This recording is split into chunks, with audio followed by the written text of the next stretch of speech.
Komanda yra visko, yra daug gerų jaunų žaidėjų, yra vyresnių. Įtakojama. Ja, yra vyresnių, tai manau tikrai labai geras miksas ir kol kas viskas gerai. Kaip pirmasis įspūdis šiandieninės treniruotės? Šiandienos geras.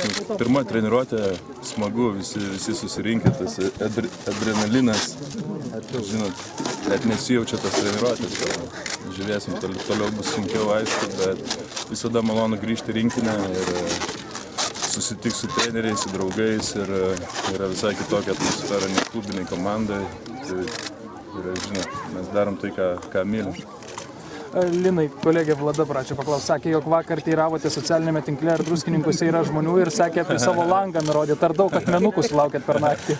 Ne, ten buvo jokai, šiaip norėjom pabendrauti su žmonėm, kurie čia yra, kurie palaiko, tai, žinot, ten buvo jokais, ne, akmenukų nei plytų nesulaukėm, bet žmonės laukia, gal jei nepasiseks, Venezuela ar kur, tada reiks laukti plytą, tai.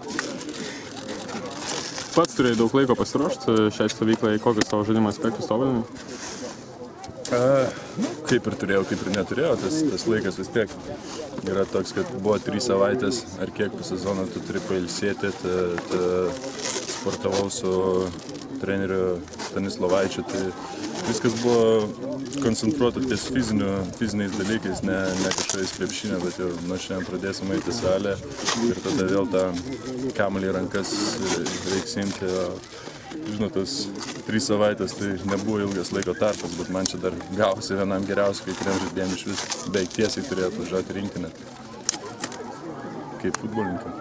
O iš tikrųjų, tie, kurie prisijungs vėliau, kaip manote, pavyks jiems įsijungti į bendrą žaidimą, į bendrą planą rinktinį?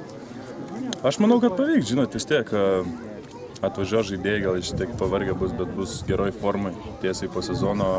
Tie deriniai vis tiek daugmaž panašus, visi žinom tą rinktinės bruožą ir žaidėjai ne pirmas kart rinktinėje susižaidė, tai svarbu, kad ta fizinė kondicija būtų gera, o ten tie labai viskas greitai eina. Manau, vis tiek su tokiais žaidėjais kaip Šaras ir tokio lygio, tai tas visas yra labai lengvai pagaunamas žaidimas kartu. Lina jau ne kartą klausta, bet vis dėlto šiemet imsitės lyderio vaidmens? Tai suprantat, parodys pačios varžybos, krepšinis, kai viskas seksis ir žiūrėsim, tai žinot, kai bus, tai bus.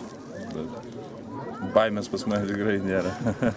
Pirmoji treniruotė praėjo, ar trūko brolių, koks dabar yra rinktinės veidas nesant jiems čia? Be bairiukų? Ne, tai brolių visada trūksta, žinot, bet susiklostė kaip susiklostė ir vis tiek ta treniruotė smagi buvo, viskas gerai.